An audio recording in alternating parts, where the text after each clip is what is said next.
पाकिस्तान में आम इंतखाब कराएंगे इंशाअल्लाह ताला। असद उमर साहब इधर आओ, नहीं मुझे उठने दे, इधर गेट बंद कर दिए जी। अच्छा जी, बुनियादी तौर पे जैसे फवाद ने बोल दिया कि मुल्क जो है वो एक एक दिन जो गुजर रहा है, मुल्क जो है वो तबाही के अंदर धंसता चला जा रहा है। जो रजीम चेंज ऑपरेशन कर कर पाकिस्तान के ऊपर इम्पोर्टेड टोला मुसल्लत किया गया है, उसने ऐसे पाकिस्तान के हालात पैदा कर दिए कि 1971 के बाद से देखे नहीं गए थे।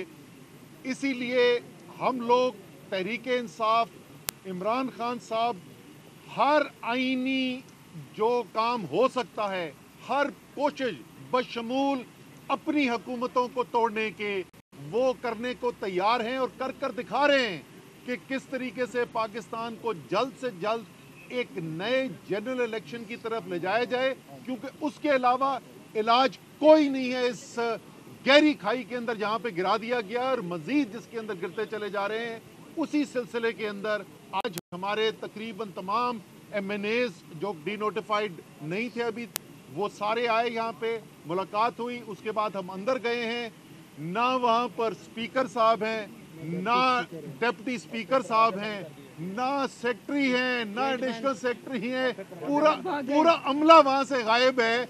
मतलब ये खौफ की हालत ये है कि हम इलेक्शन मांगने आ रहे हैं, हम इस्तीफे देने के लिए आ रहे हैं, हमारे MNAs आकर अपना इस्तीफा पेश करना चाहते हैं और वो खौफजदा होके डर के भाग के पता नहीं किधर छुप गए हैं। लेकिन ये कब तक छुपते रहेंगे? इनको पाकिस्तानी कौम का सामना करना पड़ेगा और इंशाअल्लाह ताला जल्द करना पड़ेगा।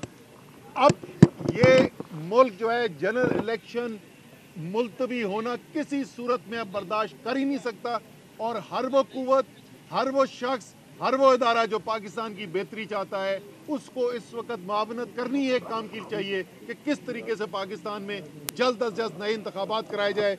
शाह साहब आप आइए। बिस्मिल्लाहिर्रहमानिर्रहीम।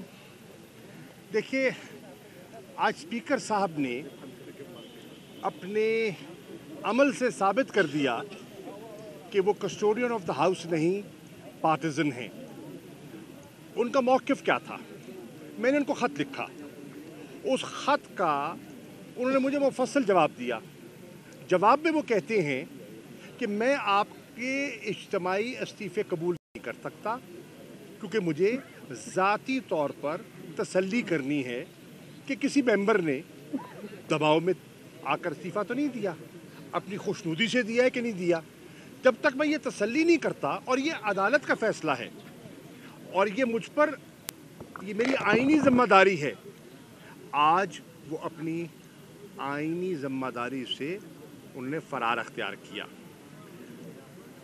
हमने फ़ैसला किया आने का, उन्होंने इजलास मौखर कर दिया। हमने मेंबर्स को उनकी खिदमत में जमा करके हम जमा हुए। सुबह हमारी पार्लिमानी पार्टी का इजलास हुआ KPK हाउस में। तमाम मेंबर जब पूरे हो गए तो इन्होंने फ़ैसला कर दिया, रातों रात इन्होंने मीटिंग की और जब हमारा इजलास जारी था तो इन्होंने 35 मज़ीद मेंबर्स डी नोटिफाई कर दिए। 11 मेंबर पहले डी नोटिफाई किए, 35 मेंबर चंद दिनों के बाद किए और 35 मेंबर आज किए। जो हमारे बकिया रह गए थे हम उनको भी ले आए कि आपने जिस सवाबदीद के तहत इन 86 के लगभग मेंबर्स को डी नोटिफाई किया है, तो जो बकिया रह गए हैं ये मौजूद हैं। आप यके बाद दीगर उनको बुला लें, उनसे पूछ लें, अपनी तसल्ली तशफ़ी कर लें और उनके करें। उन्होंने ऐसा करने से गुरेज किया। अब जो वो कहते थे और जो कर गुजरे हैं उसमें तज़ाद है। सोचने की बात है ये तज़ाद क्यों है? ये तज़ाद घबराहट का आईनादार है। ये आवाम का सामना नहीं करना चाहते, ये अपनी मर्ज़ी मुसल्लत करना चाहते हैं, ये अरेंजमेंट के तहत निज़ाम को चलाना चाहते हैं और आवाम के जो मसाइल हैं उस पर इनकी कोई तवज्जो नहीं। आज भी आप देखें मीडिया में खबर चल रही थी कि फलां केस से फलां शख्सियत को रियायत मिल गई। इनके जब तक केसेस मौजूद हैं ये असेंबली को तूल देंगे। ये जब तक अपने केस से छुटकारा नहीं पाएंगे ये असेंबली को खींचते चले जाएंगे। मईशत डूबती है, डूब जाए, इन्हें कोई सरोकार नहीं। इन्हें अपने ज़ाती मफादात मुल्क के मफादात से ज़्यादा अजीज़ हैं। ये पर्सनल एजेंडे को नेशनल एजेंडे पर फोकियत दे रहे हैं। स्पीकर साहब, आपने जितने हमारे मेंबर्स डी नोटिफाई किए हैं ये बाकी मेंबर्स मौजूद हैं, आपके चेंबर में आए, आप इनको भी डी नोटिफाई कर दें। आप उनका इस्तीफ़ा कबूल करें। जो 50 के करीब रह गए हैं उनको भी कबूल करें। जिस खौफ में आप मुब्तला थे, कभी आपको खौफ आया तमाद के वोट का, हमें आपने उस आजमाइश में डाला पंजाब में। अल्हम्दुलिल्लाह हम तो आजमाइश पर पूरे उतर आए। हमारे मेंबर्स तो 186 पूरा हो गया। आप अपने मेंबर्स को आजमाइश में डालने से भी कतरा रहे हैं। क्यों? इसका मतलब है कि आपकी सफ़ों में दरार पड़ चुकी है। आपके सफ़ों के अंदर वो यकसुई और वो यकजहती दिखाई नहीं दे रही जिसका तासुर दिया जा रहा था। आपके अपने हलीफ जो हैं वो आपसे नाला दिखाई दे रहे हैं। और आप देख रहे हैं कि कराची में जो आपके हलीफ हैं उन्होंने पूरे प्रोसेस को बायकॉट किया। आप देख रहे हैं कि वहाँ किस किस्म का इलेक्शन कराया गया। आपने देखा कि इस्लामाबाद में किस तरह बल्दियाती इंतखाबात से फरार हासिल किया गया। तहरीक इंसाफ तसलसल से अपने मौक़िफ़ पर कायम है। यकनुकाती एजेंडा है नए इंतखाबात। हम चाहते हैं अवाम फैसला करे और अवाम सबकी सुनेगी, सुनकर फैसला करेगी। आप अपना मौक़िफ़ अवाम के सामने रखें, हम अपना मौक़िफ़ अवाम के सामने रखेंगे।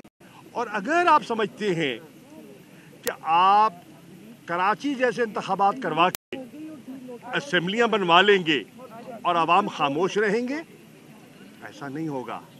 आपके सामने है 1977 के वाक़यात आपके सामने हैं। तारीख़ को मत भूलिए। 70 के इंतखाबात के नताइज आपके सामने हैं। 77 के इंतखाबात के नताइज आपके सामने हैं।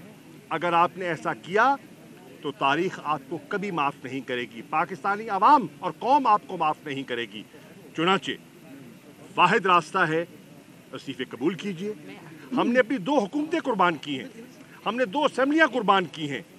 इसलिए नहीं कि आप अपने फ़ैसले मुसल्लत करें और आप अपनी मनमानी करें, आप जमहूरी रवायात को अपने पाँव तले रोंद दें। इसलिए नहीं की। आज ये हुकूमत एक मरतबा फिर बेनकाब हो गई है। इनके पास कोई एक्शन प्लान नहीं है, इनके पास कोई रोड मैप नहीं है। ये ना सियासी इस्तेकाम हासिल करने में कामयाब हुए हैं, ये ना मईशत को मुस्तहकम करने में कामयाब हुए हैं, और दहशत गर्दी फिर सर उठा रही है, ना उससे नबुर्द आज़मा हो रहे हैं। कन्फ्यूजन का शिकार है और हम कौम को इस कन्फ्यूजन से निकालना चाहते हैं। स्पीकर साहब कहाँ हैं? आप कहाँ हैं? मेंबर्स आपकी तलाश में हैं, मेंबर्स आपकी तलाश में हैं। आप हमें बुलाते थे, हम आपको आज सदा दे रहे हैं। आइए इस्तीफ़ा कबूल कीजिए। शुक्रिया सर। ये हमारी एमएनएज़ है ना, एक बात आपके सामने देखें, ये इन्होंने गेट ही बंद कर दिया है। यानी ये तो स्पीकर साहब अपने अहदे की तौहीन कर रहे हैं। मेरे ख्याल में जो एमएनएज़ आ रहे गेट ही बंद कर दिया कि जो काबिल मजम्मत है। जो डी नोटिफाई नहीं अभी किए वो भी अपनी बात करना चाह रहे हैं। बिस्मिल्लाह। बिस्मिल्लाहिर्रहमानिर्रहीम। बिस्मिल्लाहिर्रहमानिर्रहीम। आज हम यहाँ हाजिर हुए हैं स्पीकर साहब 2022 मौसम को भी देखेंगे पाकिस्तान की आवाम को। पाकिस्तान की आवाम को एक तोहफा ये दिया कि आवाम को पता चल गया कि पाकिस्तान का मीडिया क्या है। साल 2022 में सबसे ज्यादा देखे जाने वाला चैनल बोल न्यूज रहा नंबर 1। हमने बहुत सारे शोज और ट्रांसमिशंस की। पूरा साल मुसलसल जदोजहद में निकल गया कि ये वोट ऑफ कॉन्फिडेंस के पीछे कौन लोग थे। तोड़े रेटिंग के सभी रिकॉर्ड। सोशल मीडिया पर भी सबसे ज्यादा तेजी से 2.4 बिलियन व्यूज का संगे मील अबूर किया। एंकर्स को भी आवाम में सबसे ज्यादा मकबूलियत मिली। और सोशल मीडिया पर भी बोल रहा सब पर भारी। सब्सक्राइब करें और बेल दबाएं ताकि कोई खबर रह न जाए।